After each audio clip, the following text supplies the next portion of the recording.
melihat ke arah tangannya yang dicuci. Perlahan, aku membuang mukaku dan berjalan keluar di toilet.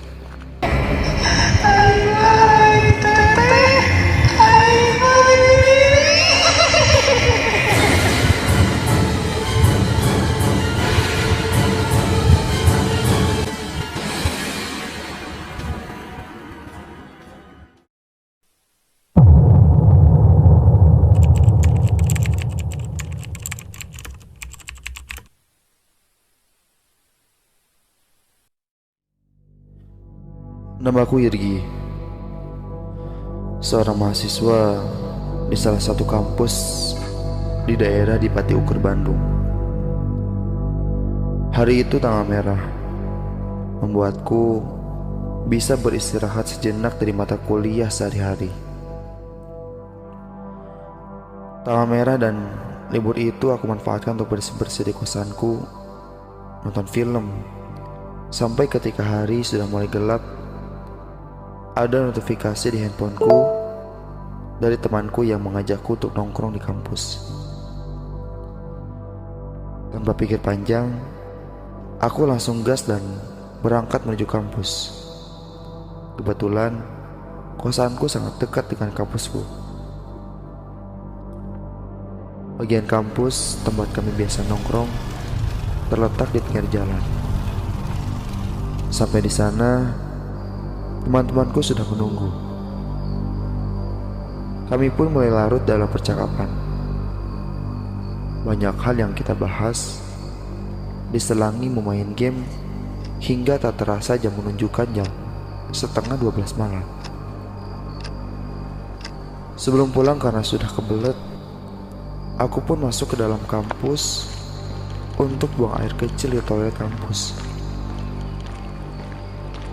Toiletnya berada di salah satu lorong di bagian belakang gedung kampusku. Kondisi kampus cukup gelap. Ada beberapa ruangan yang dimatikan. Ya, jelaslah, sudah jam setengah 12 malam. Dan bisa dibilang tidak ada orang sama sekali.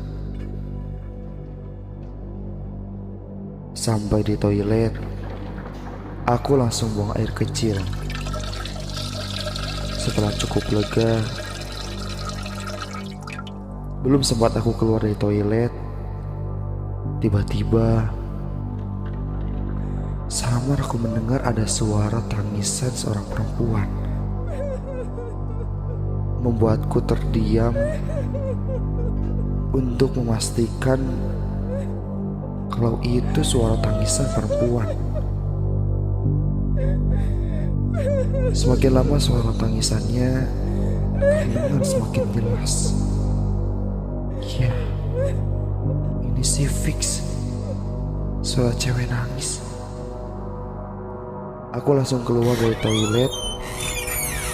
Baru saja melangkahkan kaki keluar dari toilet, langkahku terhenti. Karena dari sudut mata sebelah kananku, di depan wastafel, aku bisa merasakan ada seseorang yang berada di sana. Rambutnya panjang. Dari sudut mataku aku bisa melihat dia memakai baju berwarna merah, lusuh.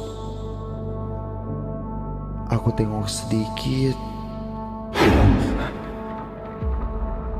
Itu seorang perempuan memakai kebaya berwarna merah.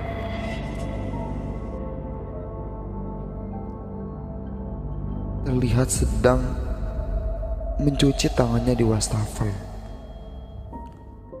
Wajahnya nampak fokus melihat ke arah tangannya yang dicuci. Perlahan, aku membuang mukaku dan berjalan keluar di toilet. Dan suara tangisannya terdengar lagi. Sangat jelas. Sepertinya perempuan itu yang menangis. Aduh.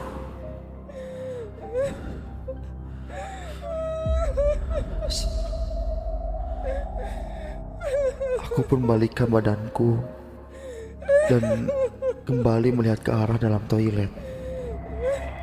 Kali ini terlihat perempuan yang memakai kebaya merah itu menutup wajahnya dengan kedua tangannya. Badannya terlihat terisak. Suara tangisan itu berasal dari perempuan berkebaya merah. Wujudnya sangat solid. Ia seperti manusia, padat. Ia sepertinya memang bukan hantu. Meskipun di saat itu aku tidak memperhatikan kakinya. Hingga aku pun memberanikan diri bertanya, Teh, Teteh nangis kenapa? Ketika aku tanya, suara tangisannya malah terdengar semakin keras. Teh. Aku pun mendekatinya. Aku memupuk bahunya untuk menenangkannya. Aku bisa menyentuhnya. Disitulah aku yakin, ya, ini memang manusia. Perempuan itu masih terus menangis sambil terus menutupi wajahnya. Aku menggiringnya keluar dari toilet, memapahnya berjalan. Apa mungkin jurusan lain ya yang sedang ada acara, atau mungkin syuting? Entahlah. Aku bertanya, Teteh kenapa? Teteh dari mana teh? Sampai akhirnya ketika ku papah dia untuk berjalan, tiba-tiba badannya seakan-akan terpaku ke lantai. Berat sekali untuk didorong.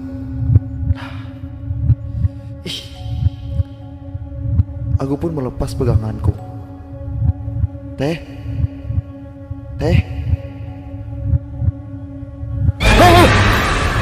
Sosok itu tiba-tiba membalikkan wajahnya kepadaku sambil tertawa seperti tertawanya nenek-nenek, dan wajahnya kini terlihat sangat tua dengan bola mata yang tampak berwarna putih.